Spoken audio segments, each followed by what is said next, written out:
जिस युद्ध को डोनाल्ड ट्रंप 4 दिन का समझ रहे थे, 4 दिन में निपटा दूंगा, वो ऑलरेडी 10 दिन खिंच चुका है बॉस। और अभी कितने दिन चलेगा किसी को पता नहीं। और हर दिन के साथ ईरान युद्ध और भीषण होता जा रहा है। नई नई मिसाइलें चलने लग गई हैं, नए नए बम गिर रहे हैं। कोई क्लस्टर बम मार रहा है, कोई हड्डी गला देने वाला बम मार दे रहा है, कोई तेल डिपो में आग लगा दे रहा है, कोई पानी के प्लांट फोड़ दे रहा है ताकि लोग प्यासे मर जाएं। मतलब इस लेवल पर युद्ध चला गया है जो किसी ने सोचा नहीं था, वो हो रहा है। आज आपको बताऊंगा कि ईरान के भीषण युद्ध के बीच एक युद्ध देश के अंदर भी शुरू हो गया है और वो है सियासी युद्ध। प्रधानमंत्री मोदी और इंडी वालों के बीच सियासी युद्ध का मैदान बना संसद। आज संसद का सत्र फिर से शुरू हुआ, बजट सत्र वाला। तो क्या गदर मचा, जिसमें राहुल गांधी, अखिलेश यादव, ममता बनर्जी की पार्टी सब कूद गए। ईरान युद्ध पर ऐसा बवाल संसद के अंदर बचा कि दूसरी बातें लोग भूल ही गए। संसद का सत्र शुरू हुआ तो लोग लगा कि लोकसभा स्पीकर ओम बिरला के खिलाफ अविश्वास प्रस्ताव पर बात होगी, लेकिन ओम बिरला का मामला तो साइड में लग गया। संसद के अंदर नया बवाल ईरान के युद्ध को लेकर शुरू हो गया। कांग्रेस ने इंडी गठबंधन के साथ मिलकर आज गाड़ी ईरान के युद्ध की तरफ मोड़ दी कि इस पे चर्चा करो, बाकी सब अभी छोड़ो। इसी पर संसद में आज पहले दिन अच्छा खासा हंगामा हुआ। संसद चल ही नहीं पाई क्योंकि सरकार की तरफ से भी साफ संकेत मिल गया कि ईरान युद्ध पर भारत की संसद में कोई चर्चा नहीं होगी। भारत सरकार की तरफ से क्या क्या किया जा रहा है वो आज विदेश मंत्री एस जयशंकर ने दोनों सदनों में बताया। इतना ही काफी है क्योंकि दूसरे युद्ध दूसरे का है। वो कह रहे हैं कि भाई हम संसद में, विदेश मंत्री ने बयान दे दिया, अमेरिका लड़ रहा है, ईरान लड़ रहा है, हम यहां क्या संसद में चर्चा करेंगे। भाई यहां पे आप सदन में देश की बात कीजिए। विदेश मंत्री का बयान हो ही गया। दूसरों के युद्ध में बेवजह क्यों पड़ना, यह कहा जा रहा है, लेकिन इंडी गठबंधन अड़ गया कि नहीं, चर्चा करो, नहीं तो सदन ही नहीं चलने देंगे। अब युद्ध मिडिल ईस्ट में हो रहा है। भारत ने अपना स्टैंड क्लियर किया कि वो किसी पक्ष के साथ नहीं है। तो कहा जा रहा है कि भाई चर्चा किस बात पर होनी है। जहां तक बात एनर्जी संकट को लेकर है तो सरकार भरोसा दे रही है कि हमारी नजर बनी हुई है। फिर भी इंडी गठबंधन ने आज कई सवाल उठाए हैं। ईरान युद्ध को लेकर आज संसद में कैसे संग्राम हुआ, विदेश मंत्री ने क्या कहा, राहुल गांधी, अखिलेश यादव ने क्या कहा, क्या देश में तेल की कमी है, नहीं है, तेल की कीमतें कब से बढ़ जाएंगी, सरकार ने क्या बड़ा ऐलान किया है, नरेंद्र मोदी ने आज कौन सी बड़ी बैठक की है, सब कुछ आपको बताऊंगा। और ईरान ने भारत के पक्ष में वो कर दिया जिससे इंडी गठबंधन का जो एजेंडा है वो भी धुआं धुआं हो गया। आज इसकी भी बात होगी। इस पूरे युद्ध के दौरान कैसे पूरी दुनिया में महंगाई बम सुलग रहा है और फटने को तैयार है, इसकी भी बात होगी। लेकिन पहले जो हुआ है उसकी एक झलक देखिए।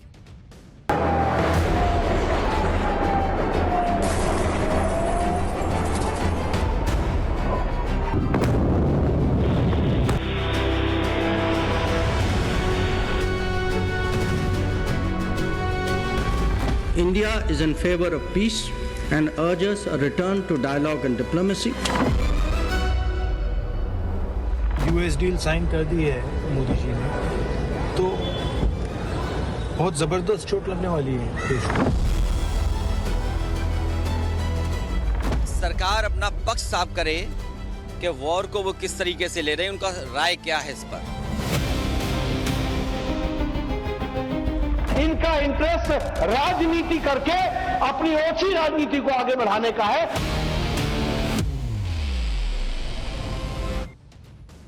देखिए, आज से संसद का सत्र दोबारा शुरू हो गया। यह बजट सत्र का दूसरा पार्ट है जिसकी शुरुआत आज से हुई। लेकिन जिस तरह से पिछले पार्ट में खूब बवाल हुआ था वैसा ही इस सत्र में पहले दिन भी देखने को मिला। लोकसभा और राज्यसभा दोनों सदनों में विपक्ष ने हंगामा किया। इंडी गठबंधन इस बात पर अड़ा है कि मोदी सरकार को ईरान युद्ध पर चर्चा करानी चाहिए संसद। राहुल गांधी कह रहे हैं कि सरकार इस चर्चा से डर रही है। राहुल गांधी हर बात में डर शब्द का इस्तेमाल करना नहीं भूलते। सुनिए उन्होंने क्या कहा। वेस्ट एशिया में हो रहा है, उससे कितने रुपए का नुकसान होगा। मतलब सेंट्रल चीज है, मतलब एक प्रकार से पैराडाइम शिफ्ट करने की लड़ाई चल रही है। उससे हमारी इकोनॉमी को जबरदस्त नुकसान होने वाला है। स्टॉक मार्केट का आपने देख लिया। यूएस डील साइन कर दी है मोदी जी ने, तो बहुत जबरदस्त चोट लगने वाली है देश को। तो उस पर डिस्कशन करने से क्या प्रॉब्लम है। डिस्कशन करना नहीं चाहते हैं, क्योंकि उसमें दूसरी बातें निकलेंगी, उसमें प्राइम मिनिस्टर की पोजीशन निकलेगी, प्राइम मिनिस्टर का जो पूरा कॉम्प्रोमाइज हुआ है, जो उन पर ब्लैकमेल किया जा रहा है, वो सवाल उठेगा, तो उसको डिस्कस नहीं करना चाहते। आपने देखा प्राइम मिनिस्टर भाग गए, पार्लियामेंट हाउस से भाग गए। राहुल गांधी कह रहे हैं कि ये जो युद्ध चल रहा है इससे भारत की इकोनॉमी को बड़ा नुकसान होगा। भाई आपके हिसाब से तो ये इकोनॉमी डेड है। आप तो कहते हैं कि ये डेड इकोनॉमी है, तो डेड इकोनॉमी को क्या नुकसान हो सकता है? यानी आप मानते हैं कि इकोनॉमी जो है वो रॉकेट बनी हुई है, तभी ना नुकसान हो। जो चीज ऊपर होगी वो ना नीचे गिरेगी। आपके हिसाब से तो मरी हुई इकोनॉमी है, मरे हुए को कोई क्या मार सकता है? लेकिन जानते हैं अंदर अंदर के मामला क्या है, तो कह रहे हैं कि इकोनॉमी को नुकसान होगा। लेकिन वो कह रहे हैं फ्यूल प्राइस पे चर्चा करो, महंगाई बढ़ सकती है उस पर चर्चा करो, युद्ध के आर्थिक असर पर चर्चा करो। सवाल उठ रहा है कि चर्चा से निकालिएगा क्या? क्योंकि युद्ध तो अभी चल रहा है, आर्थिक हालात हर दिन बदल रहे हैं। आप सदन में चर्चा कर भी लीजिएगा तो वहां जो फ्यूल प्राइस बढ़ना है उसका क्या कर लीजिएगा? सरकार भी यही ना कहेगी कि भाई अभी हमारे पास इतना दिन का स्टॉक है, वो तो वो बता ही रही है। वो कहेगी कि हम इधर से उधर से प्रयास कर रहे हैं कि कैसे उसको बनाए रखना है, वो तो वो बता ही रही है। तो चर्चा करके क्या कीजिएगा? उस चर्चा से कुछ क्या डोनाल्ड ट्रंप सुनेगा कि भारत की संसद में चर्चा हो रही है, एक काम करते हैं युद्ध रोक देते हैं, या ईरान में स्थितियां बदल जाएंगी? फ्यूल प्राइस अगर बढ़ जाए तो भी चर्चा का मतलब समझ में आता, अभी तो बढ़ा भी नहीं है। एक ऑन गोइंग वॉर जिसमें पल पल चीजें बदल रही हैं, जिसमें हर दिन नए नए हमले हो रहे हैं, नए नए बयान आ रहे हैं, युद्ध की रणनीति बदल रही है, उस पर अभी चर्चा करके विपक्ष क्या हासिल करेगा? भाई एकदम से आपको लगे कि पेट्रोल के दाम भाग रहे हैं, महंगाई भाग रही है, पूछिए सरकार से, कौन मना करता? लेकिन अभी कुछ हुआ ही नहीं। राहुल गांधी कह रहे हैं कि इससे पीएम मोदी के रुख का पता चलेगा। तो युद्ध को लेकर भारत का क्या रुख है ये तो पहले से ही क्लियर है। भारत किसी के पक्ष में नहीं है, वो तो ऑलरेडी कह रहा है। भारत ने ना ट्रंप को फोन किया कि बहुत बढ़िया मार रहे हो, ना उन्होंने ईरान को फोन करके कहा कि आप ठीक मार रहे हैं। भारत तो मिडिल ईस्ट के देशों से कह रहा है कि भाई आप तो बीच में फंस गए, आपके साथ गलत हो रहा है और हम शांति चाहते हैं। भारत डायलॉग डिप्लोमेसी पर लगातार जोर दे रहा है, और अगर ईरान युद्ध पर संसद में चर्चा भविष्य में होगी भी तो प्रधानमंत्री का यही स्टैंड होगा। ईरान युद्ध को लेकर भारत का क्या स्टैंड है, विदेश मंत्री ने भी संसद के अंदर बता दिया। ऐसा नहीं है कि सरकार ने नहीं बताया। सुनिए विदेश मंत्री ने क्या बयान रखा संसद के अंदर। India is in favor of peace and urges a return to dialogue and diplomacy. We advocate de-escalation, restraint, and ensuring the safety of civilians. 2. The well-being and security of the Indian community in the region is our priority. We will continue to work with the governments of the region towards that end. And 3, our national interest, including energy security and trade flows, will always be paramount. संसद में विदेश मंत्री ने युद्ध को लेकर सरकार का पक्ष रखा। सरकार क्या क्या कर रही है, पीएम मोदी कैसे हालात पर नजर बनाए हुए हैं, कैसे पीएम मोदी भारत के हितों को और मिडिल ईस्ट में रहने वाले भारतीयों की सुरक्षा में लगे हैं, इसकी वहां पर डिटेल दी गई। लेकिन विपक्ष को डिटेल जो है ना वो नहीं चाहिए, उसको इस पर चर्चा चाहिए। आप देखिए कि जब विदेश मंत्री एस जयशंकर लोकसभा में जवाब दे रहे थे तो विपक्ष कैसे बाहर हंगामा कर रहा था। लोकसभा में उस वक्त क्या माहौल था बाहर, जरा वो भी देखिए। आप सुनिए माननीय विदेश मंत्री जी, जो आप सवाल को उठाना चाहते हैं उसका जवाब दे रहे, स्टेटमेंट दे रहे हैं। आप सुनना नहीं चाहते, पहले से प्ले कार्ड लेके आए हैं। ये प्ले कार्ड लेके क्यों आए? कई बार अध्यक्ष जी ने कहा प्ले कार्ड लेकर के सदन में नहीं आया जा सकता, फिर भी आप तैयारी के साथ इस सदन को नहीं चलने देना।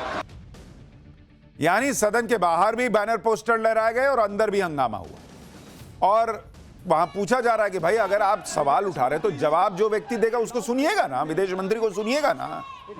इधर राहुल गांधी और इंडी गठबंधन पीएम मोदी को यह कहकर घेर रहे हैं कि वो युद्ध पर चर्चा से भाग रहे हैं। उधर बीजेपी ने राहुल गांधी को यह कहकर घेर दिया कि वो कांग्रेस अपने ही मोशन पर चर्चा करने से भाग रही है। स्पीकर ओम बिरला के खिलाफ जो अविश्वास प्रस्ताव लाया गया था उस पर आज चर्चा होनी थी, लेकिन विपक्ष ने संसद ही नहीं चलने दी। अब बीजेपी कह रही है कि ये लोग तो अपने ही मुद्दे से भाग रहे हैं। सुनिए पीयूष गोयल क्या कह रहे हैं। आज बहुत ही दुर्भाग्यपूर्ण है कि कांग्रेस डिबेट से भाग रही है। कांग्रेस के आग्रह पर नोटिस एडमिट किया गया, स्पीकर के खिलाफ नो कॉन्फिडेंस मोशन वैसे तो उन्होंने ठीक से बनाया भी नहीं था, उसको दुरुस्त करके एडमिट किया गया। आज की तारीख तय की गई थी चर्चा करके। एक मोशन जब एडमिटेड है और आज उनके साथ चर्चा करके तय हुआ था कि आज उस पर चर्चा होगी, उस पर आज डिबेट होगी, उसी समय वो दूसरा मोशन लाते हैं। इनको ना तो कोई पार्लियामेंट्री प्रोसीजर समझ है, ना ये कॉन्स्टिट्यूशन की इज्जत करते हैं।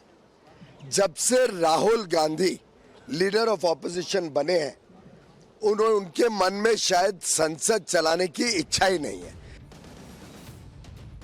संसद के अंदर और संसद के बाहर इंडी गठबंधन के सांसदों ने आज ईरान युद्ध पर चर्चा की मांग को लेकर प्रदर्शन किया। इंडी गठबंधन का तर्क यह है कि बजट सत्र के दूसरे पार्ट से पहले ही दुनिया में हालात बदल गए, इसलिए जरूरी हो जाता है कि मौजूदा वक्त में इस पर चर्चा हो। विदेश मंत्री के एक तरफा बयान से कोई सॉल्यूशन नहीं निकलेगा। हमें मिलकर देश को भरोसे में लेना होगा। सरकार को डिटेल में बताना चाहिए कि एनर्जी संकट को लेकर उसके पास क्या प्लान है। आरजेडी सांसद मनोज कुमार झा ने कहा कि संसदीय परंपरा में विपक्ष को स्पष्टीकरण लेने का अधिकार होता है। इससे पहले यूएस डील में भी पीयूष गोयल सिर्फ बयान देकर चले गए, आज भी वही हुआ। चर्चा को लेकर जो मांग हो रही है उस पर अखिलेश यादव ने क्या कहा है वो भी सुनिए। सरकार अपना पक्ष साफ करे कि वॉर को वो किस तरीके से ले रहे हैं, उनका राय क्या है इस पर। और तमाम भारतीय वहाँ पर फंसे हुए हैं एज ए टूरिस्ट, और भारतीय जो वहाँ पर हैं वो भी फंसे हुए हैं। प्रधानमंत्री जी के साथ जो जर्नलिस्ट गए थे वो पॉलिटिकल जर्नलिस्ट थे, लेकिन जब उनकी कवरेज देख रहे हैं तो वॉर जर्नलिस्ट बन गए, तो वो कैसे लौटेंगे वापस। और फिर हम आत्मनिर्भर की बात कर रहे हैं, हम अमेरिका का ऑर्डर मान रहे हैं, तो हमारी आत्मनिर्भरता और हमारे देश को कोई डिक्टेट कर रहा है कि आपको तेल कितने दिन खरीदना है, कितना ले पाएंगे आप, तो ये कहीं ना कहीं बहस होनी चाहिए। यानी विपक्ष का एक स्टैंड ये है कि भाई कुछ सवाल भी उठ रहे हैं कि भाई अमेरिका ने कह दिया कि तेल जो है वो इतने दिन खरीदिए, उतने दिन मत खरीदिए। इसको लेकर विपक्ष कुछ सवाल पूछना चाहता है। विदेश मंत्री ने बयान दिया, बैठ गए। अब वो सवाल वो किससे पूछे, उनका तर्क ये है। इसलिए विपक्ष चर्चा की मांग पर अड़ा है। उधर मोदी सरकार कह रही है कि विपक्ष चर्चा की मांग तो करता है, लेकिन जब चर्चा में सरकार जवाब देने पर आती है तो विपक्ष सदन छोड़कर भाग जाता है। राज्यसभा में केंद्रीय मंत्री जेपी नड्डा ने यही कहा कि कब कब विपक्ष ने चर्चा की मांग की और बिना जवाब सुने सदन से वॉकआउट कर दिया। सुनिए एक बार। इनका इंटरेस्ट कभी भी चर्चा में नहीं रहा है। इनका इंटरेस्ट अच्छा नहीं लगेगा लेकिन हुड़दंग मचाने में है, हुलिगनिज्म। और मैं उदाहरण के साथ आपको बताना चाहता हूं इस हाउस में इनका रोल क्या है। इन्होंने बहुत हल्ला किया एसआईआर के बारे में। लगभग 18 घंटे चर्चा चली, और दुख की बात यह है कि इलेक्टोरल रिफॉर्म्स के बाद इस सारी चर्चा में यह है वॉकआउट कर गए जब हमारे तरफ से जवाब देने की बारी है। उन्होंने बहुत हल्ला किया, ऑपरेशन सिंदूर, जरा चर्चा करो, पहलगाम का अटैक। 16 घंटे डिबेट चली, और जब गृह मंत्री जी ने जवाब देने की बारी आई तो यह विपक्ष वॉकआउट करके चला गया। यह इनका रिकॉर्ड है। ईरान युद्ध पर संसद में चर्चा को लेकर सूत्रों से यह भी खबर है कि संसद में ईरान युद्ध पर कोई चर्चा नहीं होगी। सरकार ने विपक्ष के चर्चा के प्लान को खारिज कर दिया है। विदेश मंत्री पहले ही दोनों सदनों में बयान दे चुके हैं, सरकार का कहना है। इस बीच ईरान युद्ध को लेकर आज पीएम मोदी ने हाई लेवल मीटिंग भी की है। पीएम मोदी ने आज गृह मंत्री अमित शाह से मुलाकात की। विदेश मंत्री ने भी पीएम मोदी से मुलाकात की है। इसके अलावा विदेश मंत्री एस जयशंकर, एनएसए अजीत डोभाल और सीडीएस अनिल चौहान ने भी पश्चिमी एशिया के हालात पर चर्चा की। युद्ध के बीच भारत के हित प्रभावित ना हो इसको लेकर प्रधानमंत्री मोदी एक्टिव हैं, ये बताया जा रहा है। हालात पर नजर बनाए गए रखे हैं, और जो लोग ये सवाल उठा रहे हैं कि पीएम मोदी ने तो ईरान से रिश्ते बिगाड़ लिए, बाकी देशों से बात की पर ईरान से नहीं की, पीएम मोदी ने इजरायल की साइड ले ली, उन लोगों को भी आज विदेश मंत्री ने जवाब दिया। विदेश मंत्री ने संसद में बताया कि एक तो इस वक्त ईरान के शीर्ष नेताओं से संपर्क बना पाना मुश्किल हो रहा है, दूसरी बात ईरान ने खुद भारत का आभार जताया है। सुनिए विदेश मंत्री ने इस आरोप पर क्या जवाब दिया। While attempts have been made, contacts with Iran at the leadership level are obviously difficult at this time. I have, however, spoken to Foreign Minister Arakchi on 28 February and 5 March 2026. We will continue these high-level conversations in the coming days. The Iranian side had requested permission on 28 February for 3 ships in the region to dock at our ports. This was accorded on 1 March. IRIS Lavan actually docked on 4th March in Kochi. The crew is currently in Indian naval facilities. We believe that this was the right thing to do, and the Iranian foreign minister has expressed his country's thanks for this human gesture. यानी विदेश मंत्री ये कह रहे हैं कि ऐसा नहीं है कि भारत ने ईरान को छोड़ दिया है। अगर मिडिल ईस्ट के देशों से बात की, इजराइल से बात की, शांति बहाल करने की बात की, तो उन्होंने ईरान से भी संपर्क करने का प्रयास किया। वो कह रहे हैं अभी बात करना मुश्किल हो रहा है भाई, ईरान में कौन लीडरशिप है, नहीं है। और हमने आपको पाठशाला में कहा था, इतना आसान है क्या ईरान में अभी बात करना? लीडरशिप कहां है, क्या नहीं है भाई, उनको भी पता है, उनको ट्रैक किया जा रहा है। कब कहां बम गिर जाए पता नहीं, वो बात कर रहे हैं सबसे, क्या घूम घूम के। तो भाई विदेश मंत्री यही कह रहे हैं कि उनसे बात करने का प्रयास हो रहा है, इतना आसान नहीं बात करना। 28 तारीख को युद्ध शुरू हुआ, ईरान के विदेश मंत्री से बात हुई, फिर कह रहे हैं 5 मार्च को बात हुई। उन्होंने कहा हमारे 3 युद्धपोत आपके यहां खड़े होंगे, उनको खड़ा करने का मौका दिया गया युद्धपोत को। और वो कह रहे हैं कि ईरान खुद हमारा आभार जता रहा है। यानी ईरान को भारत ने छोड़ नहीं दिया है, यह विदेश मंत्री ने संसद में खड़े होकर बताया। ईरान युद्ध रोकने के लिए भारत जो डायलॉग और डिप्लोमेसी का रास्ता दिखा रहा है, दुनिया को उसी पर लौटना पड़ेगा। क्योंकि आप देखिए कि युद्ध की वजह से महंगाई का बम सुलग रहा है। साल 2022 में जब रूस यूक्रेन युद्ध शुरू हुआ था, तब उसके बाद पहली बार क्रूड ऑयल के दाम $100 के पार चले गए थे। और अब ये कच्चे तेल की कीमत कहां जा रही है, जरा आप उसको देखिए कि क्रूड ऑयल जिसको कहते हैं, क्रूड ऑयल, उसकी कीमत कहां आज की डेट में भाग गई है। और इसको पहले देखिए, फिर आपको बताता हूं कि भारत में ये कीमत बढ़ेगी कि नहीं। ये यूएस ईरान युद्ध का बता रहा हूं, उसमें क्या चल रहा है। उससे पहले, यानी युद्ध से पहले 27 फरवरी को, तब क्रूड ऑयल की कीमत क्या थी? $67 प्रति बैरल। यह जब युद्ध शुरू नहीं हुआ था, 27 तारीख को। 2 मार्च को, यानी युद्ध शुरू हुआ और अगले 3 से 4 दिन के अंदर यह कीमत बढ़कर हो गई $82 प्रति बैरल। यानी 3 दिन के अंदर जो है यह कीमत $15 प्रति बैरल बढ़ गई। यह कोई मामूली जंप नहीं है। उसके बाद आप देखिए 9 मार्च, हफ्ते भर के अंदर अभी क्या स्थिति हो गई है। आज की डेट में क्रूड ऑयल की कीमत $119.50, यानी ऑलमोस्ट $120 के करीब हो गई है प्रति बैरल। तो आप जंप देख रहे हैं। ऑलमोस्ट 10 दिन के युद्ध में $67 से बढ़कर सीधा 120 के आसपास पहुंच गया मामला। यानी लगभग $53, $53 कीमत बढ़ गई है प्रति बैरल 10 दिन के अंदर। और एक्सपर्ट कह रहे हैं कि अगर यह युद्ध चला तो यह क्रूड ऑयल $150 प्रति बैरल पर भी जा सकता है, उससे भी ज्यादा जा सकता है। आज कच्चे तेल के दाम करीब 120 के करीब है।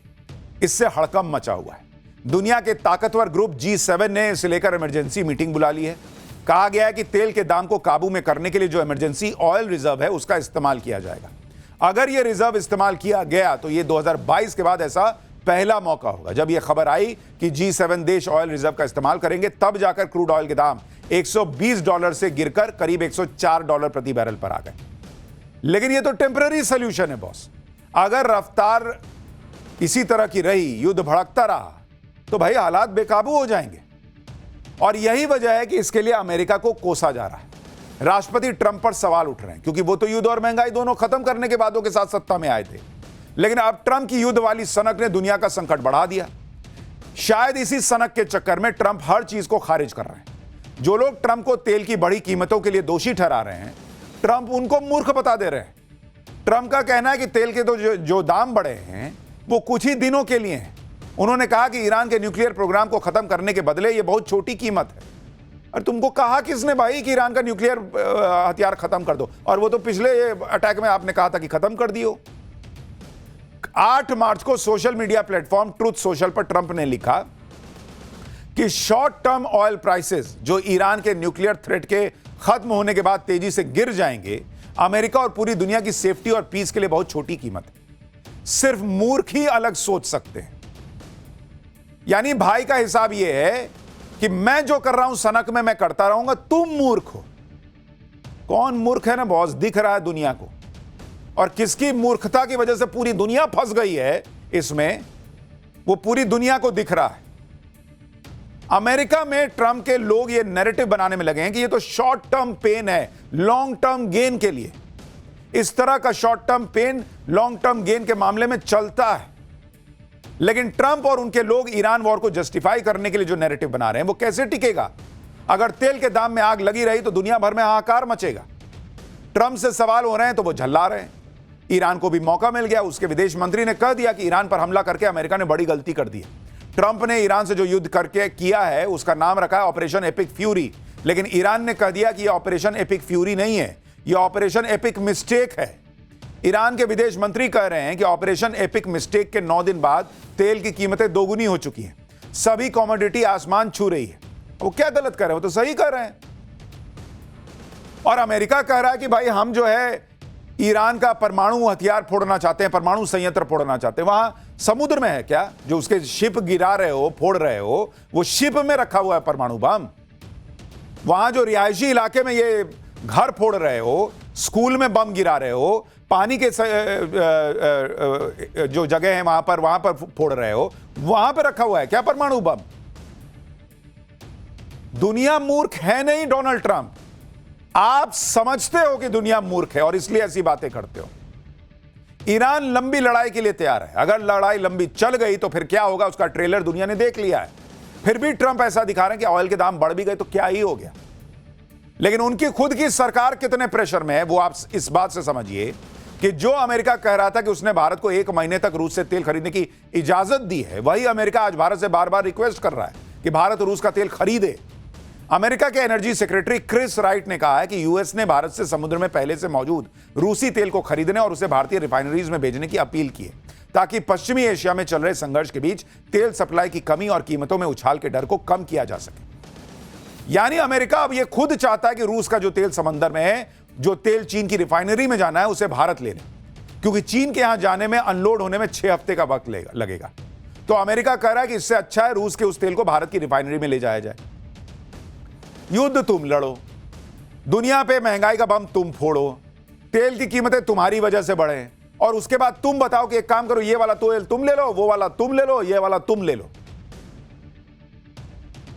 शादी ब्याह का टेंट लग रहा है कि है छुट्टन तुम उधर लगा लेना टेंट, है तुम कुर्सी लगाओ, है तुम कालीन बिछाओ, है तुम देखो गद्दा लगा कि नहीं। तमाशा चल रहा है। तेल की कीमतों में आग लगी है और खुद अमेरिका में हड़कंप मचा हुआ है इससे, पूरी दुनिया टेंशन में, क्योंकि अगर तेल की कीमतें बढ़ेंगी, अगर तेल की सप्लाई में दिक्कत आएगी तो पूरी दुनिया पर असर पड़ना है। भारत में अभी तक सरकार की तरफ से कहा जा रहा है कि कोई दिक्कत की बात नहीं है, लेकिन आज सूत्रों के हवाले से खबर आई कि देश में किसी भी पंप पर पेट्रोल और डीजल की कमी की कोई समस्या नहीं, काफी स्टॉक है। हॉर्मुज स्ट्रेट के बाहर के रास्तों से कच्चे तेल की सोर्सिंग तेज कर दी गई है। भारत के पास एटीएफ यानी एविएशन टरबाइन फ्यूल का काफी स्टॉक मौजूद है, क्योंकि भारत एटीएफ का प्रोड्यूसर और एक्सपोर्टर है, इसलिए भारत की किसी भी एयरलाइंस को घबराने की जरूरत नहीं। सूत्रों के हवाले से यह भी कहा गया कि जब तक कच्चे तेल के दाम $130 प्रति बैरल को पार नहीं कर जाते, तब तक दाम बढ़ने की आशंका नहीं। यानी भारत में तेल की कीमतों का संकट तब खड़ा होगा जब यह कीमत 130 पर पहुंचेगी। लेकिन सवाल है कि 10 दिन में ही 67 से 120 हो गया, तो 120 से 130 जाने में कितना टाइम लगेगा। यह भी कहा गया कि भारत तेल गैस के स्टॉक के मामले में दूसरे देशों से बेहतर स्थिति में, यहां तक कई देशों ने स्टॉक के लिए भारत से संपर्क किया है। लेकिन अगर युद्ध भीषण होता गया, तेल के दाम ऐसे ही बढ़ते रहे, तो फिर दुनिया के लिए बड़ी चुनौती होगी और भारत अछूता नहीं रहेगा। भारत में तेल की कीमत और महंगाई के लिए 130 का बैरियर है, तो यह बैरियर कभी भी टूट सकता है, यह भी आशंका है। लेकिन पाठशाला में अब अगले चैप्टर में देखिए कि ईरान का तेल जला रहा, पानी सुखा रहा ट्रंप का ऐसा एक्शन जिस पर दुनिया भर में लोग सदमे में क्यों आ गए। क्या इजराइल अमेरिका ने ईरान पर हड्डी गला देने वाले हथियार से हमला कर दिया है? ईरान ने अमेरिका और इजराइल पर कहां-कहां जवाबी हमले में धुआं कर दिया, और ईरान और अमेरिका युद्ध की सबसे लेटेस्ट तस्वीरें और रिपोर्ट क्या कह रही है, अब इसका चैप्टर। ईरान अमेरिका युद्ध का आज 10वां दिन है बॉस। जिस युद्ध को ट्रंप सोच रहे थे कि अभी तभी कभी खत्म कर दूंगा, वो लगातार बढ़ रहा है और ईरान इजराइल में धमाके पे धमाके कर रहा है, अमेरिका के बेसिस फोड़ रहा है। ट्रंप बौखलाए हुए हैं, जिसके बाद ट्रंप ने वो एक्शन लिया है जिस पर दुनिया भर के लोग सदमे में, क्योंकि अब यह युद्ध जिस लेवल पर चला गया है, जिसमें ईरान के मिसाइल और ड्रोन अकेले टारगेट नहीं रह गए। ईरान को घुटनों पर लाने के लिए उसकी लाइफलाइन माने जाने वाले तेल डिपो पर मिसाइल गिरानी शुरू हो गई है। हमले भी ऐसे कि तेल डिपो ही नहीं, ईरान की सड़कें और नाले तक सुलगने लगे। इतना ही नहीं, ईरान को प्यासा मारने के लिए ईरान के पानी पर अटैक शुरू हो गया बॉस। आप सोचिए, ये जो डोनाल्ड ट्रंप खड़े होकर कहीं भी कहने लग जाते हैं कि उनका एयरफोर्स खत्म कर दिया, नेवी खत्म कर दी। एयरफोर्स और नेवी खत्म कर दिए हो तो वहां तेल के रिसोर्स क्यों जला रहे हो? पानी को क्यों टारगेट कर रहे हो? ईरान अब भी झुकने को तैयार नहीं है। ईरान ने अलग धमकी दे दी है कि उसकी लाइफलाइन और पानी पर हमला करते रहोगे तो पूरे मिडिल ईस्ट में वो तबाही मचा देगा, जिसकी झलक भी ईरान ने दुनिया को दिखा दी, ट्रेलर दिखा दिया है। यानी सैनिकों के बीच होने वाला युद्ध अब नागरिकों को मिटाने पर आ गया बॉस। अमेरिका और इजराइल पर पहले ही ईरान में लड़कियों के स्कूल में बम गिराकर 150 से ज्यादा मासूम छात्राओं को मारने का आरोप लगा हुआ है। उस पर अब इजराइल अमेरिका पर उस व्हाइट फास्फोरस बम के इस्तेमाल का आरोप लग रहा है जो इंसानों की हड्डियां गला देता है। आज पाठशाला में ईरान के खिलाफ अमेरिका और इजराइल के हमलों और ईरान के पलटवार की एक एक तस्वीर आपको दिखाऊंगा। वो कौन सा बम है जो हड्डी गला देता है उसके बारे में बताऊंगा। कैसे अमेरिका जो है वो अब ईरान में तेल भी जला रहा है और पानी खत्म करके लोगों को मारना चाह रहा है, वो भी बताऊंगा। लेकिन पहले एक झलक देखिए। We have breaking news. The U.S. has launched strikes on Iran's water infrastructure. A dam and pumping station are reported hit with significant damage. The attack is part of a broader campaign against Iranian facilities.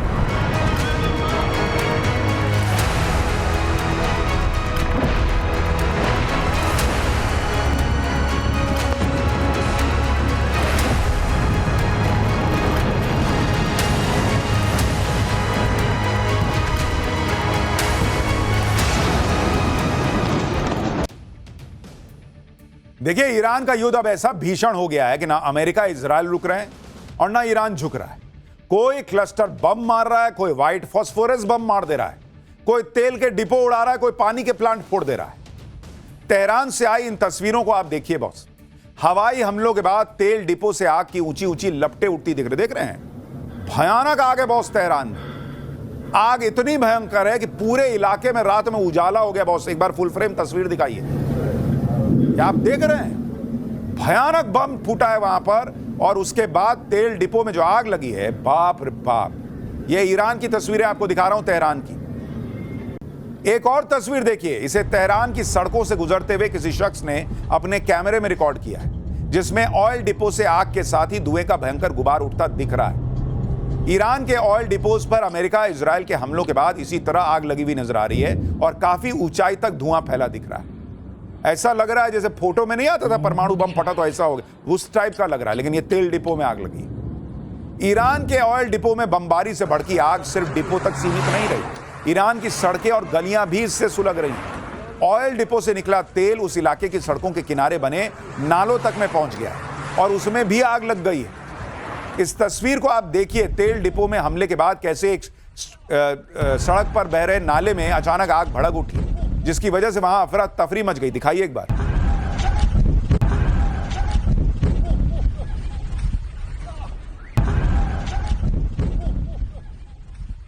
सड़कों के किनारे भड़की आग की तस्वीरें इसी तरह Iran के कई शहरों में नजर आई। देख रहे हैं आप, वो नाले में तेल जा रहा है, उसमें आग लगी हुई है, बीच में गाड़ी चल रही है। ईरान के ऑयल डिपो में लगी आग से निकल रहा काला धुआं बड़े इलाके में फैल चुका है और इस काले धुएं ने सूरज की रोशनी तक को रोक दिया। कई इलाकों में दिन में अंधेरा छा गया। आप क्या सोच रहे हैं, रात का फोटो दिखा रहे हैं? ये दिन है बॉस। इतना काला धुआं हो गया कि लग रहा रात है। ये कर रहा है इजराइल और अमेरिका। अमेरिका इजराइल की इस तरह की बमबारी के बीच ईरानी मीडिया के रिपोर्टर ऑयल डिपो में भड़की आग की तस्वीरें दुनिया को दिखा रहे हैं। ईरान के तेल डिपो पर हमलों को लेकर इजराइल ने खुद दावा किया है कि उसने ईरान के 30 ऑयल डिपो पर बड़े हमले किए, जिनमें ईरान की राजधानी तेहरान के आसपास बने 3 बड़े ऑयल डिपो शामिल हैं। तेहरान के आसपास बने ये ऑयल डिपो सेना के लिए पेट्रोल डीजल सप्लाई करने के लिए बेहद अहम माने जाते हैं। ईरान के ताबड़तोड़ ड्रोन हमलों से अमेरिका इजराइल अपनी रणनीति बदलने को मजबूर हो गए। अब ईरान के एनर्जी सेक्टर को टारगेट कर रहा है। ईरान के तेल डिपो पर अटैक हुए तो उसने भी तगड़ा पलटवार किया। ईरान ने दावा किया है कि उसने इजराइल के हाइफा में बड़ा हमला किया, जिसमें इजराइल की सबसे बड़ी ऑयल रिफाइनरी कंपनी पर बैलिस्टिक मिसाइल दाग दी। ईरान ने इस हमले में ऑयल रिफाइनरी को भारी नुकसान होने का दावा किया है। कई वीडियो सोशल मीडिया पर वायरल हो रहे हैं जिनमें हाइफा ऑयल रिफाइनरी में धमाके होते हुए और वहां से आग की लपटें उठती हुई दिखाई गई। यानी इजराइल इधर तेल के डिपो फोड़ रहा है, ईरान कर रहा हम नहीं मार सकते क्या, हम अलग मार देंगे। भाई तेल का खेल चल रहा है। ईरान ने बहरीन की बापको तेल रिफाइनरी पर भी बड़ा अटैक करने का दावा किया है। इसे मिडिल ईस्ट के सबसे बड़े और अहम तेल रिफाइनरी के तौर पर माना जाता है। इस रिफाइनरी में हर दिन 4 लाख बैरल कच्चा तेल रिफाइन होता है और इस रिफाइनरी में सिर्फ बहरीन ही नहीं, सऊदी अरब, कुवैत और यूएई जैसे देशों का तेल रिफाइनिंग का काम होता है। ईरान पर अमेरिका के हमले के साथ शुरू हुआ युद्ध इस वक्त पूरे मिडिल ईस्ट को चपेट में ले चुका है। एक दूसरे के एयरबेस और सैन्य ठिकानों पर बमबारी से शुरू हुई ये लड़ाई अब पहले मिडिल ईस्ट की लाइफलाइन माने जाने वाले तेल पर पहुंची है। अब ये उससे भी आगे बढ़कर पानी तक जा रही है। पहले ईरान ने अमेरिका और इजराइल पर आरोप लगाया कि दोनों ने मिलकर उसके डीसैलिनेशन प्लांट यानी समुद्र के नमकीन पानी को, खारे पानी को पीने लायक पानी बनाने वाला जो प्लांट होता है उस पर हमला किया। ईरान कह रहा है कि तुम मेरा पानी मार रहे हो, मेरे लोग मर जाएंगे, क्या कर रहे हो। और उसने इसके वीडियो भी सोशल मीडिया पर वायरल किए जिसमें ईरान के नए डीसैलिनेशन प्लांट से धुआं उठता हुआ नजर आता है। इसके बाद बहरीन ने आरोप लगाया कि ईरान ने उसके वाटर प्लांट को निशाना बनाया। ईरान पर यूएई और कतर ने भी वाटर प्लांट पर हमले के आरोप लगाए। ऐसे में पानी पर पहुंच चुके युद्ध के लेवल ने सिर्फ ईरानी नहीं, खाड़ी देशों के लिए बड़ा खतरा पैदा कर दिया, क्योंकि एक रिपोर्ट के मुताबिक खाड़ी देशों में 400 से ज्यादा वाटर डीसैलिनेशन प्लांट मौजूद हैं। इनका इस्तेमाल घरों में पीने की पानी की सप्लाई के साथ ही इंडस्ट्रीज को चालू रखने और हरियाली को बनाए रखने के लिए किया जाता है। खाड़ी देश किस तरह पीने के पानी के लिए इन प्लांट पर निर्भर है उसे आप ऐसे समझ सकते हैं कि दुनिया भर में जितना वाटर डीसैलिनेशन प्लांट है उसका 60% हिस्सा खाड़ी देशों में। अलग अलग देशों की बात करें तो कुवैत का 90% पानी इन्हीं प्लांट से आता है। ओमान का करीब 86% पानी डीसैलिनेशन प्लांट से आता है, मतलब समुद्र का खारा पानी मीठा बना के ये लोग यूज करते हैं। सऊदी अरब में 70% पानी डीसैलिनेशन प्लांट में तैयार होता है। यूएई का 42% पानी डीसैलिनेशन प्लांट से आता है। ऐसे में अगर ये वाटर डीसैलिनेशन प्लांट्स पर हमले तेज हो गए तो करोड़ों लोग जो है ना वो मर जाएंगे पानी की कमी से। बॉस, हाहाकार मच जाएगा। अरे तेल नहीं मिला तो गाड़ी घर में बैठेगी, यही ना होगा। दूसरे चीजों पर असर पड़ेगा, महंगाई बढ़ेगी। पानी एक दिन नहीं मिलेगा तो आदमी मर जाएगा बॉस। और आप सोचिए क्या भयानक चीज चल रही है। उधर अमेरिका इनका पानी सुखा देना चाहता है, ईरान कह रहा तुम मेरा सुखा रहे हो, मैं इधर मार के तुमको बताता हूं मैं नहीं सुखा सकता क्या। वो ईरान को जो तकलीफ दी जा रही है वो इधर ट्रांसफर करता है ताकि लोगों को पता चले कि तुम जो मेरे साथ कर रहे हो वही मैं तुम्हारे साथ कर रहा हूं, तो कैसा महसूस हो रहा है। और अमेरिका जो कर रहा है, इजराइल जो कर रहा है कि आप पानी के प्लांट पर हमले कर रहे हो, जो आरोप लग रहा है, भाई ये तो टेररिज्म जैसा हो गया बॉस कि आप आम आदमी को मार दे रहे हो। चाह क्या रहे हो आप? भाई कोई आतंकी भी होता है वो भी तो यही बात कहता है ना कि उसका कोई मकसद है, उसको फर्क नहीं पड़ता कौन मर रहा है। अमेरिका क्या कर रहा है फिर?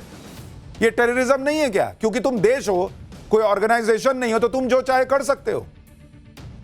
जानकार कह रहे हैं कि अगर सऊदी अरब के जुबैल डीसैलिनेशन प्लांट को हमले में गंभीर नुकसान पहुंचा तो राजधानी रियाद को 1 हफ्ते के अंदर खाली करना पड़ सकता है बॉस। इस सब के बीच इजराइल ने अब ऐसा हथियार निकाला है जिससे भयंकर तबाही मच सकती है। ह्यूमन राइट्स ऑर्गेनाइजेशन ने आरोप लगाया है कि 3 मार्च को इजराइल की सेना ने दक्षिणी लेबनान के एक गांव पर व्हाइट फास्फोरस बम से हमला किया है। इस दावे की पुष्टि के लिए संस्था ने एक तस्वीर जारी की जिसमें हमले वाले इलाके में सफेद रंग का धुआं आसमान में उठता दिख रहा है।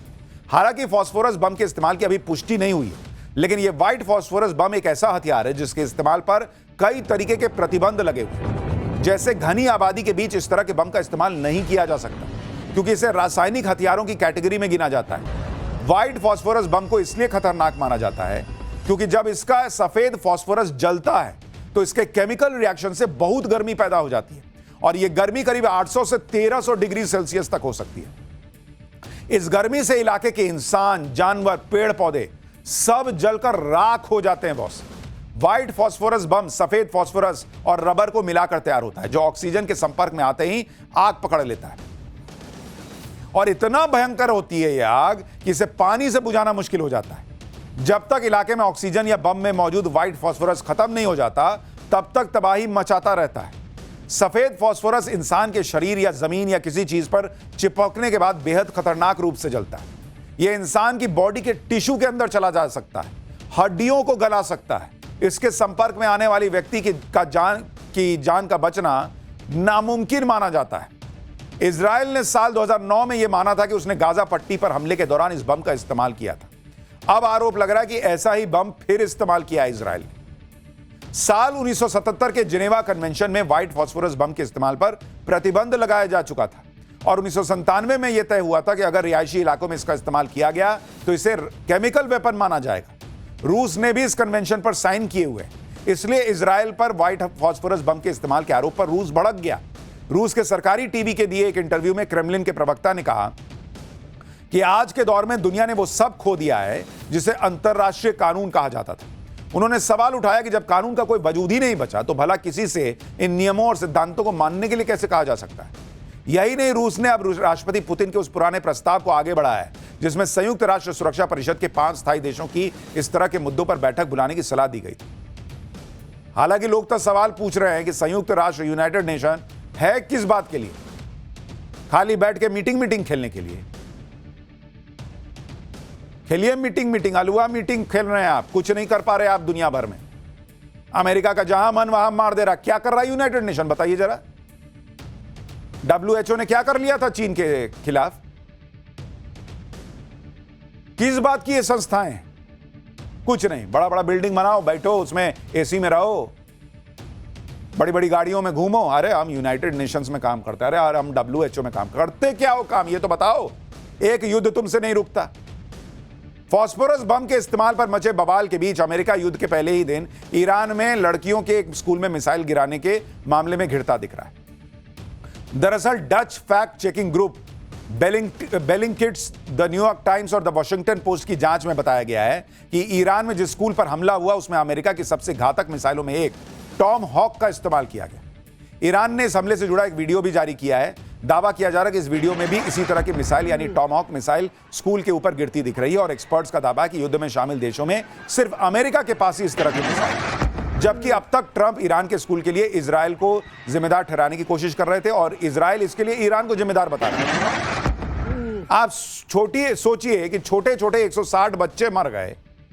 अमेरिका कहता है इजराइल से पूछो, वही मारा है। इजराइल कहता है ईरान खुद मार लिया है। और वहां जांच रिपोर्ट कह रही है कि अमेरिका का बम दिख रहा है। आप सोचिए कैसा देश है बॉस। बच्चे मार दे रहा है, पानी के सोर्स पर अटैक कर दे रहा है। हालांकि आरोप सिर्फ अमेरिका इजराइल पर ही नहीं लग रहे, आरोप ईरान पर भी विवादों में रहे क्लस्टर बम के इस्तेमाल का लग रहा है। ईरान की तरफ से दागे गए इन क्लस्टर बॉम्ब्स में तेल अवीव में हो रहे धमाकों के कई वीडियो सोशल मीडिया पर वायरल है। क्लस्टर बम का इस्तेमाल भी विवादित है, यह याद रखिए। तो इधर से भी वो हो रहा है, सारी नियमों कायदों ह्यूमन राइट सब की धज्जियां उड़ा के चल रहा है, उधर से ईरान भी वही कर रहा है। पाठशाला में अब इस बीच अगला चैप्टर देखिए। ईरान पर ट्रंप ने हमला क्यों किया, ट्रंप के करीबी ने कौन सा ऐसा राज खोला कि सुन के हिल जाइएगा। ईरान को ठोकते ट्रंप का हमला चीन पर, युद्ध नहीं रुका तो दुनिया भर में आकार मचेगा क्या? कहीं से सोना लूटा, कहीं से तेल, मासूम लोगों को मारकर दादागिरी करने वाले अमेरिका की क्लास लगाने वाला चैप्टर। ईरान पर ट्रंप ने हमला क्यों किया, 10 दिन बाद इसका सबसे बड़ा राज आज खुला। और यह राज खोलने वाला कोई और नहीं है, ट्रंप का अपना एक करीबी है। वैसे तो ईरान पर हमला क्यों किया गया, इसके पीछे ट्रंप और उनके लोगों ने खूब कहानियां बनाई, अलग अलग वजह गिनाते रहे, गोल पोस्ट चेंज करते रहे, कभी कुछ कभी कुछ। लेकिन अब ट्रंप का असली मकसद दुनिया के सामने खुल गया है और इसके साथ ही यह साफ हो गया कि ट्रंप अब तक ईरान को लेकर जो बात कर रहे हैं वो दरअसल असली प्लान छुपाने के लिए था। आप देखिए कि ट्रंप ने ईरान युद्ध पर अपना असली प्लान छुपाने के लिए क्या क्या कहा। पहले कहे कि ईरान एक आतंकी देश है, ईरान में रिजीम चेंज करना चाहते। तुम हो कौन चेंज करने वाले भाई? लेकिन कह दिया कि नहीं, हम करना चाहते। कह रहे हैं कि हमला नहीं करते तो ईरान हमला कर देता। ईरान के न्यूक्लियर प्रोग्राम को नष्ट करना चाहता हूं। ईरान को दुनिया के लिए खतरा बता रहे हैं। इजराइल को बचाने के लिए हमला किया है। ये सारी बातें ट्रंप लगातार बोलते रहे। मतलब तय नहीं है कि इजराइल को बचाने के लिए किए, रिजीम चेंज के लिए किए, परमाणु बम के लिए किए, काहे के लिए किए, कुछ नहीं, जब जो मन में आया बोल दिए। लेकिन इस दौरान ट्रंप ने कभी अपना सीक्रेट प्लान नहीं बताया, जो अब पूरी दुनिया के सामने आया है। ट्रंप के बेहद करीबी सेनेटर ने ट्रंप का गहरा राज खोल दिया। ट्रंप के ईरान अटैक का एक बड़ा कनेक्शन वेनेजुएला से भी है। ट्रंप ने पहले वेनेजुएला पर कब्जा किया और उसके तुरंत बाद ईरान के खिलाफ युद्ध में उतर गए। इसी में ट्रंप का बहुत बड़ा सीक्रेट छुपा है, आज जिसके बारे में आपको बताऊंगा, लेकिन पहले एक झलक देखिए।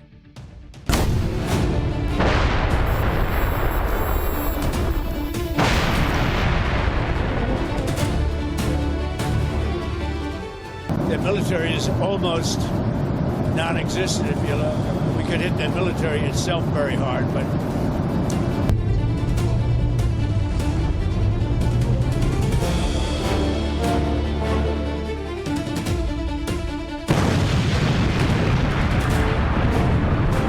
Venezuela and Iran have 31% of the world's oil reserves.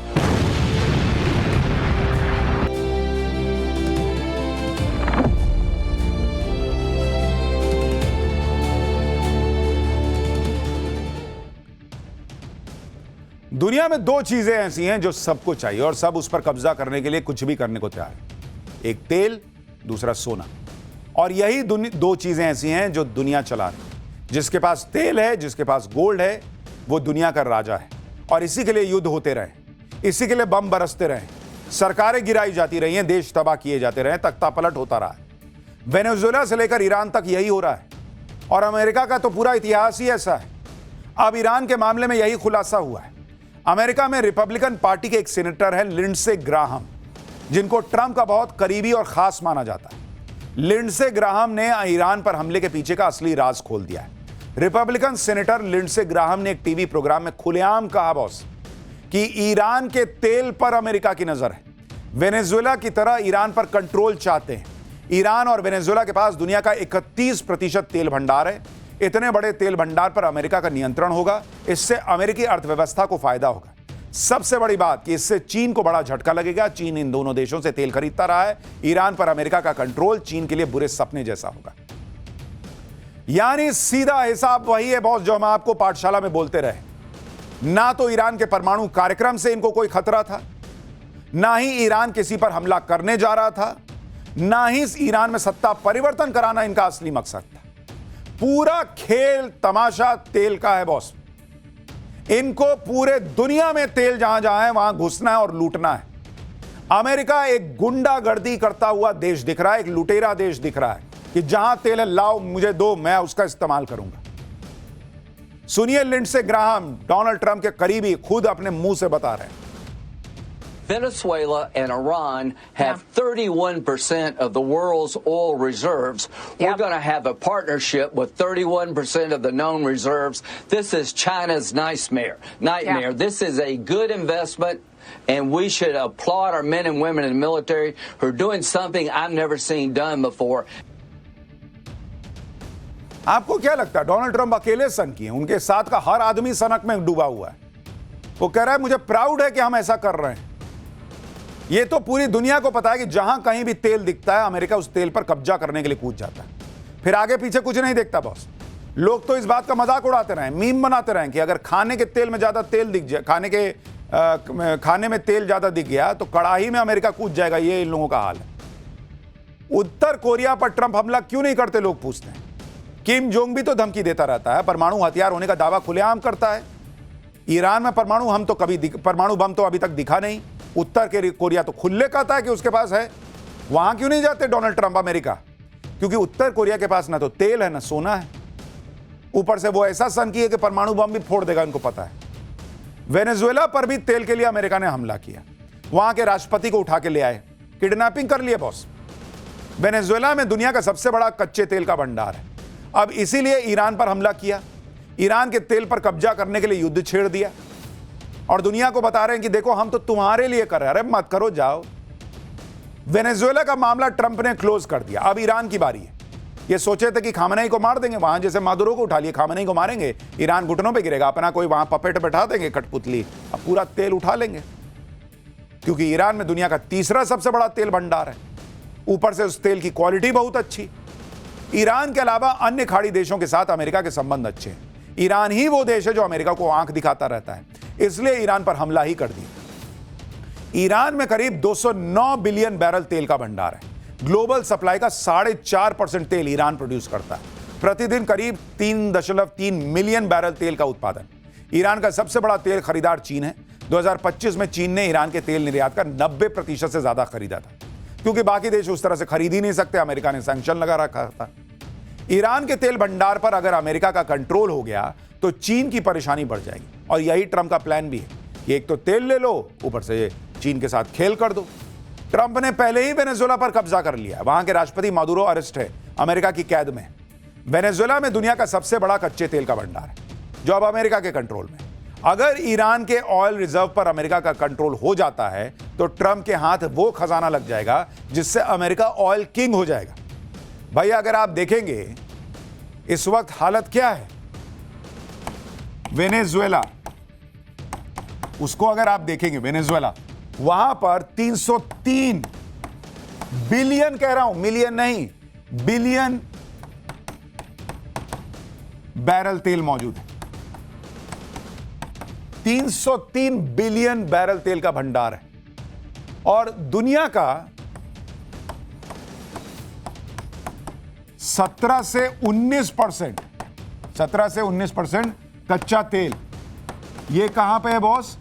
ये है, आपको बता रहा हूं, वेनेजुएला में। दुनिया का 17 से 19%। वो तो ऑलरेडी ट्रंप ने ले लिया मादुरो को किडनैप करके। अब उसकी नजर है प्लस ईरान पर। ईरान में कितना है बॉस? ईरान में है 209 बिलियन बैरल, ठीक है। इसके पास 303, इसके पास 209। और ये दुनिया का कितना है बॉस? दुनिया का कहा जाता है कि ऑलमोस्ट 11% से लेके 13% स्टोर है, रिजर्व है। दोनों देशों के पास कुल मिला दीजिए, अगर आप इन दोनों को जोड़ दीजिए तो ये 30% दुनिया का तेल हो जाता है बॉस। 30% कच्चा तेल। अब आप खुद सोचिए कि अगर दुनिया के 30% कच्चे तेल के भंडार पर अमेरिका का कंट्रोल हो गया तो वो क्या नहीं कर सकता। और उसके पास खुद का तेल तो है ही है। कच्चे तेल के मामले में अमेरिका की मोनोपोली हो जाएगी। यानी सारी लड़ाई इस बात की है कि कौन कच्चा तेल बेचेगा, किसे बेचेगा। अमेरिका को इस पर कंट्रोल चाहिए। अमेरिका यह सब तय करना चाहता है जिसके लिए ट्रंप जगह जगह कूद रहे हैं। ट्रंप किसी भी कीमत पर ईरान के तेल पर कब्जा चाहते हैं। इसके लिए ट्रंप ने इजरायल को भी हड़का दिया, क्योंकि ट्रंप का मकसद तेल भंडार पर हमला करना नहीं, तेल पे कब्जा करना है। इजरायल ने ईरान के तेल भंडार पर भयंकर हमले कर दिए। इजरायल के हमले के बाद तेल भंडार जलने लगे और धुएं का गुबार छा गया। ट्रंप भड़क गए। इजरायल ने ईरान के 30 से ज्यादा ऑयल डिपो पर हमला किया। युद्ध शुरू होने के बाद अमेरिका इजरायल में यह पहला बड़ा मतभेद है। इजरायल के हमलों पर अमेरिका ने कहा कि क्या बकवास है जी। ट्रंप के एक सलाहकार ने कहा कि राष्ट्रपति को यह पसंद नहीं आया है। राष्ट्रपति ट्रंप तेल बेचना चाहते हैं, उसे जलाना नहीं चाहते। अमेरिका ने कहा कि तेल भंडार पर हमला अच्छा विचार नहीं था। भाई अमेरिका को ईरान से तेल चाहिए, इजरायल को ईरान को खत्म कर देना है, क्योंकि उसके हिसाब से जो उसके मिडिल ईस्ट में दुश्मन है उसमें से एक को तो निपटाओ इसी बहाने। तो दोनों का मकसद यहां मिसमैच हो गया। तो ट्रंप नाराज हो गए कि अरे क्या कर रहे हो, तेल में आग काहे लगा रहे हो, वही लूटने तो निकले हैं हम। इजरायल के हमलों से ट्रंप की नाराजगी इसलिए है क्योंकि ट्रंप का प्लान इसी तेल पर कब्जे का है, जबकि इजरायल ईरान को बर्बाद करना चाहता है। ट्रंप के करीबी लिंडसे ग्राहम के बयान के बाद कुछ बातें बिल्कुल क्लियर हो गई। ईरान युद्ध एक रिसोर्स वॉर है जिसका मकसद तेल के संसाधनों पर कंट्रोल करना है। दूसरा, इस युद्ध के जरिए चीन की इकोनॉमिक ग्रोथ को अमेरिका रोकना चाहता है। चीन अपनी एनर्जी सिक्योरिटी के लिए वेनेजुएला और ईरान पर निर्भर है। कच्चे तेल की चाबी अपने पास रखकर अमेरिका अपना ग्लोबल डोमिनेंस बढ़ाना चाहता है। यानी पूरा खेल अमेरिका को दुनिया का बाप बनाने का है। यानी पर्दे पर भले ही ईरान के खिलाफ अमेरिका युद्ध लड़ता दिख रहा है, लेकिन पर्दे के पीछे का असली खेल तेल से जुड़ा हुआ है। क्रूड ऑयल ईरान की लाइफलाइन है। इसी के दम पर ईरान की इकोनॉमी चलती है। ईरान के कच्चे तेल का हब खार्ग आइलैंड है। अगर यहां हमला हो गया तो ईरान आर्थिक तौर पर तबाह हो जाएगा। खार्ग आइलैंड पर ईरान की स्टोरेज फैसिलिटी और टैंक है। यहीं पर टैंकर लोडिंग टर्मिनल और पाइपलाइन भी है। ईरान का 90% तेल खार्ग आइलैंड से निर्यात होता है। खार्ग आइलैंड फारस की खाड़ी में है। यह भी चर्चा है कि ट्रंप ईरान के खार्ग आइलैंड पर कब्जा करने की प्लानिंग कर रहे हैं। वहीं ईरान का कहना है कि अगर ऐसी कोई कोशिश हुई तो बहुत खतरनाक अंजाम होगा। एक तरफ ट्रंप ईरान के तेल पर कंट्रोल चाहते हैं, दूसरी तरफ वेनेजुएला के गोल्ड रिजर्व पर भी ट्रंप की नजर है। वेनेजुएला का तेल तो अमेरिका के कंट्रोल में आ ही चुका है। अब वेनेजुएला के सोने के रिसोर्स को भी अमेरिका जो है अपने फायदे के लिए इस्तेमाल कर रहा है। वेनेजुएला से $100 मिलियन यानी 922 करोड़ रुपए से ज्यादा का सोना अमेरिका पहुंच चुका ऑलरेडी। शुक्रवार को वेनेजुएला से सोने की यह खेप अमेरिका पहुंची। यानी एक तरह से वेनेजुएला के गोल्ड की लूट हुई और गोल्ड उठाकर अमेरिका ले गया। अमेरिका के होम मिनिस्टर डग बर्गम ने इसकी पुष्टि की है। बर्गम ने कहा कि राष्ट्रपति ट्रंप वेनेजुएला में जो कर रहे हैं उससे वेनेजुएला से लोग उनका धन्यवाद करेंगे। वहां का तेल लूट ले रहे हो, वहां का सोना लूट ले रहे हो और पब्लिक धन्यवाद देगी। गजब है भाई। ये तो डोनाल्ड ट्रंप ना हुए, ये तो गब्बर सिंह हो गए। शोले वाले कि गब्बर के ताप से तुम्हें सिर्फ एक ही आदमी बचा सकता है, खुद गब्बर, और इसलिए तुम गब्बर को अनाज देते रहो। अमेरिका के ताप से तुम्हें सिर्फ अमेरिका बचा सकता है, इसलिए तुम ट्रंप को जो है सोना लूटने दो, तेल लूटने दो, नहीं तो हम तुमको मार के चले जाएंगे। यह अमेरिका का आतंकवाद नहीं है, टेररिज्म। और क्या होता है बॉस? आप वेनेजुएला से तेल और सोना एक तरह से लूट रहे हो और कह रहे हो कि वहां के लोग तुमको थैंक यू बोलेंगे। दरअसल ट्रंप वेनेजुएला को अमेरिकी कॉलोनी की तरह इस्तेमाल कर रहा है। वेनेजुएला में अकूत खनिज संपदा है। अनुमान है कि वेनेजुएला में $500 बिलियन यानी 46 लाख करोड़ रुपए का सोने का अंडरग्राउंड भंडार है। वेनेजुएला में बॉक्साइट और एल्यूमिनियम जैसे मिनरल्स का भी भंडार है। वेनेजुएला में करीब 4 अरब टन आयरन ओर का भंडार है, जिसकी कीमत करीब $400 बिलियन है। इसके अलावा करीब 200 trillion cubic feet natural gas है, जिसकी अनुमानित कीमत $800 बिलियन है। यानी वेनेजुएला ट्रंप के लिए कुबेर के खजाने से कम नहीं है। वहां का लाखों करोड़ का संसाधन वो अब अमेरिका अपने लिए इस्तेमाल करेगा। और अमेरिका का ये जो इतिहास है वो ऐसा ही है, लूटने का, कसोटने का, लोगों को मारने का, आतंक फैलाने का। जहां तेल दिख जाए, जहां दूसरे का खजाना दिख जाए, वहां घुस जाओ, अपना दबदबा बनाओ। जहां कहीं भी लीडरशिप मन मुताबिक नहीं हो, अमेरिकी सेना घुसा दो, या फिर सीक्रेट तरीके से ऑपरेशन चलाओ और वहां पर लोगों को बर्बाद कर दो, सत्ता परिवर्तन कर दो। यह अमेरिका की हिस्ट्री है बॉस। 2019 की एक स्टडी के मुताबिक कोल्ड वॉर के दौरान यानी 1947 से 1989 तक अमेरिका ने 72 बार विदेशों में तख्ता पलट करने की कोशिश की। 64 बार सीक्रेट ऑपरेशन चलाए, जिनमें अमेरिका का सक्सेस रेट 40% था। जहां सीक्रेट ऑपरेशन काम नहीं आया, वहां पर सेना लेकर घुस गए और पूरा बर्बाद कर दिया। 2011 में लीबिया पर बम गिराकर तहस नहस कर दिया, वहां गद्दाफी को मार दिया, तख्ता पलट कर दिया। आज तक लीबिया तहस नहस है और उसको उसके हाल पे छोड़कर निकल लिया अमेरिका। आज भी लीबिया बर्बाद है, वहां पर सिविल वॉर है, वहां पर कोई स्थिरता नहीं है। लेकिन अमेरिका लीबिया को नहीं पूछता कि वहां क्या हो रहा है। तुम्हें तो पूरी बड़ी चिंता है ना दुनिया भर में कि लोगों को अमन शांति मिले, तो जाओ लीबिया में ठीक करो। इसी तरह 2003 में इराक में घुसा अमेरिका, बहाना बनाया कि सद्दाम हुसैन के पास WMD है, weapon of mass destruction, anthrax, nerve gas जैसे हथियार हैं। यूरोप के साथ मिलकर अमेरिका इराक में घुस गया, सद्दाम हुसैन को पकड़ लिया, तख्ता पलट कर दिया, सद्दाम हुसैन को फांसी पे लटकवा दिया। कुछ सालों बाद इराक को उसके हाल पे छोड़कर भाग गया और वहां का तेल लपेट लिया सो अलग। अफगानिस्तान में भी यही किया। तालिबान को हटाने के लिए 2001 में अफगानिस्तान में घुसा, 20 साल तक उसको तहस नहस करता रहा, फिर सब कुछ छोड़कर भाग गया। आज की डेट में अफगानिस्तान में तालिबान का फिर से राज है और अमेरिका को अब अफगानिस्तान में क्या है उससे कोई फर्क नहीं पड़ता, क्योंकि उसका अपना काम निकल गया। ईरान के साथ तो अमेरिका पहले भी यही कर चुका है। 1953 में अमेरिका की खुफिया एजेंसी CIA ने ब्रिटिश खुफिया एजेंसी MI6 के साथ मिलकर ईरान के तब के प्रधानमंत्री मोहम्मद मोसादेक का तख्ता पलट कर दिया था और ईरान में शाह मोहम्मद रजा पहलवी को सत्ता देकर मजबूत किया। 1989 में ईरान में इस्लामिक क्रांति हुई तो ईरान के शाह अमेरिका भाग गए और वहां पर इस्लामिक शासन आ गया। तब से अमेरिका ईरान में तख्ता पलट में ही लगा हुआ है और अब वहां तख्ता पलट करके फिर से ईरान के शाह जैसा कोई बैठाना चाहता है। यानी अमेरिका का यह हिसाब किताब है बॉस, दुनिया में लूट खसोट करने का, पूरी दुनिया को लूटने का, अपने यहां पैसा भरने का, खजाना भरने का, यह अमेरिका का हिसाब है बॉस। और जो वो करता है वो किसी आतंकवाद से कम नहीं है, वो टेररिज्म से कम नहीं है, क्योंकि जब वो ये करता है लूट खसोट तो उसमें मासूम लोग मरते हैं और वो उसको अमली जामा पहनाता है कि मैं दुनिया की भलाई के लिए कर रहा हूं। अरे जाओ दुनिया की भलाई। और इसलिए जो लोग ये सोचते हैं कि ईरान जो कर रहा है वो सिर्फ ईरान की लड़ाई है, वो ईरान की लड़ाई नहीं है बॉस। कल वेनेजुएला था, आज ईरान है, कभी इराक था, दूसरे देश थे। जहां जहां अमेरिका को फायदा दिखेगा वो घुसेगा और जहां वो घुस नहीं सकता वहां पर तख्ता पलट के लिए कभी कोई आंदोलन कराएगा, कभी कुछ करेगा। यह मत सोचिए कि कोई देश बच सकता है। अमेरिका वो देश है जिसे युद्ध पसंद है, बिना युद्ध के अमेरिका रह नहीं पाता। अपनी ताकत का इस्तेमाल देशों पर कब्जा करने के लिए करता है। अब तो लोग कह रहे हैं कि अमेरिका ने करोड़ों लोगों को मौत के घाट उतारा है। अमेरिकी पॉलिटिकल साइंटिस्ट और शिकागो यूनिवर्सिटी में इंटरनेशनल रिलेशन के प्रोफेसर जॉन मिरशाइमर ने बड़ा आरोप लगाया है।